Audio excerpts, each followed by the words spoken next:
علیکم ورحمۃ اللہ وبرکاتہ نحمده ونصلی علی رسولہ الکریم اما بعد۔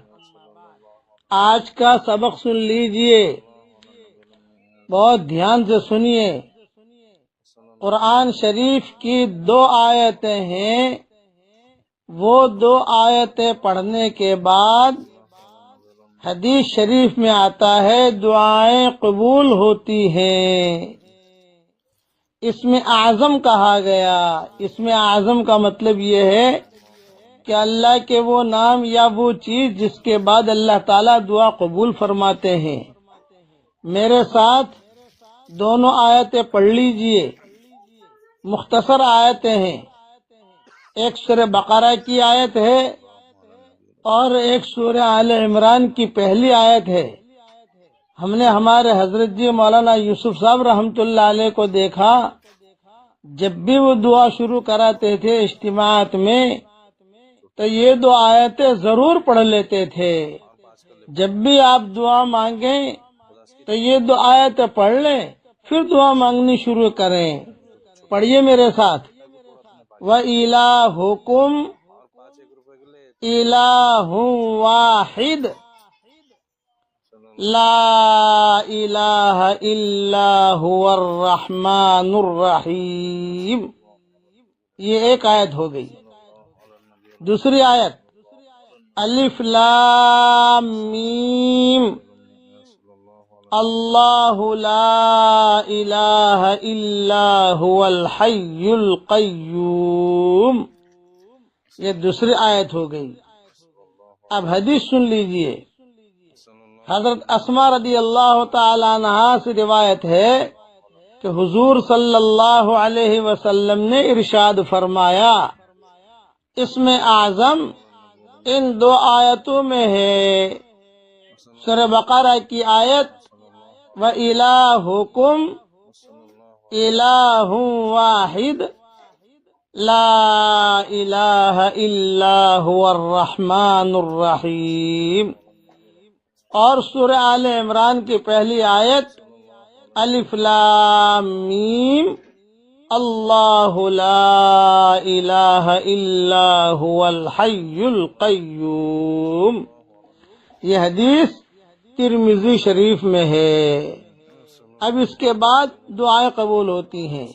امیجز بنانے والے امیجز بنا لیں اور یہ 2 آیتیں لکھ لیں۔ صلی اللہ علیہ وسلم نے آگے ارشاد فرمایا، تأتیک الدنیا صاغرہ، دنیا تیرے پاس ذلیل ہو کر آئے گی۔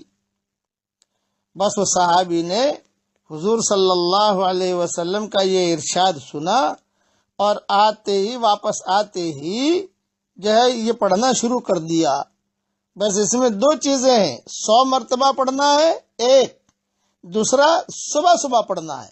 یہ خبر رکھنا، جو حدیث میں جملے ہیں، ایک صبح جیسے صبح مائیں بہنیں چائے بنانی شروع کرتی ہیں تو اس میں جو ہے صبح اپنا کرنا شروع کر دے۔ بعض جگہوں پر صبح لسیاں بناتی ہیں خواتین، تو پڑھنا شروع کر دیں۔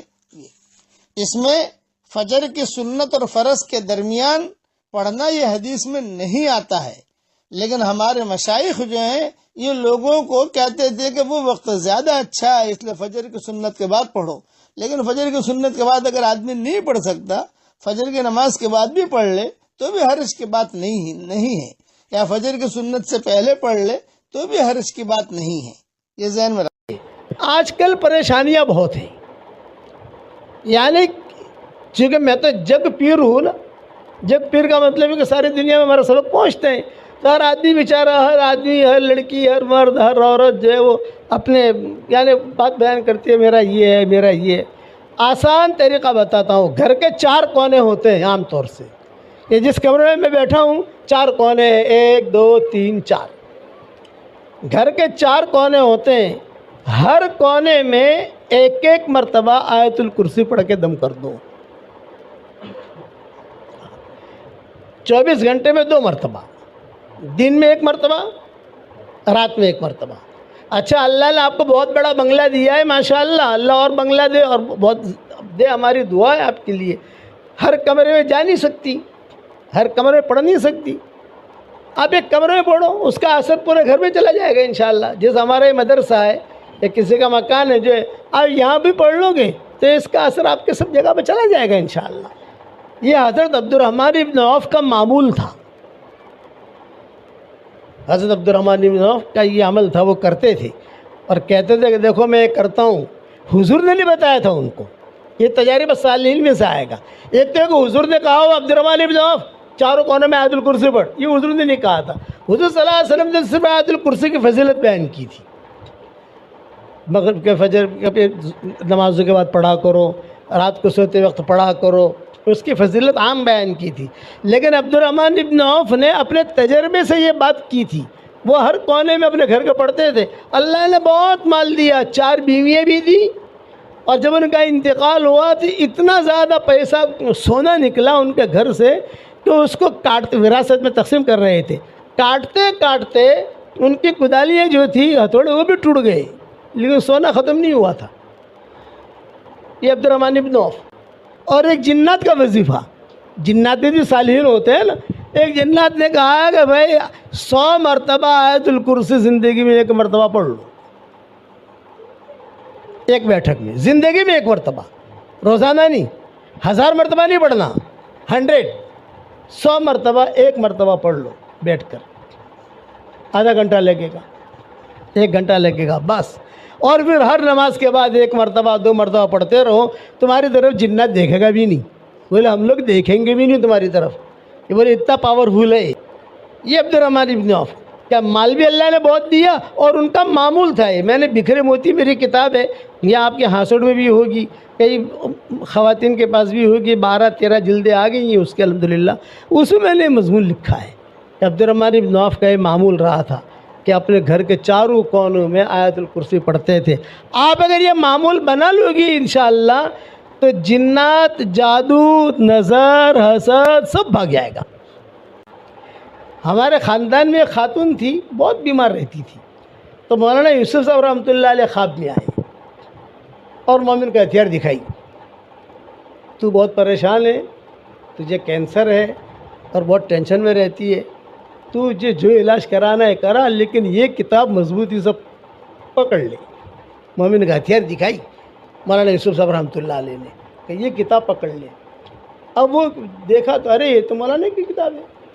منگوائی الحمدللہ, اور منگوانے کے بعد جو اللہ کے کرم سے ٹھیک ٹھاک ہے, چل رہی ہے ماشاءاللہ.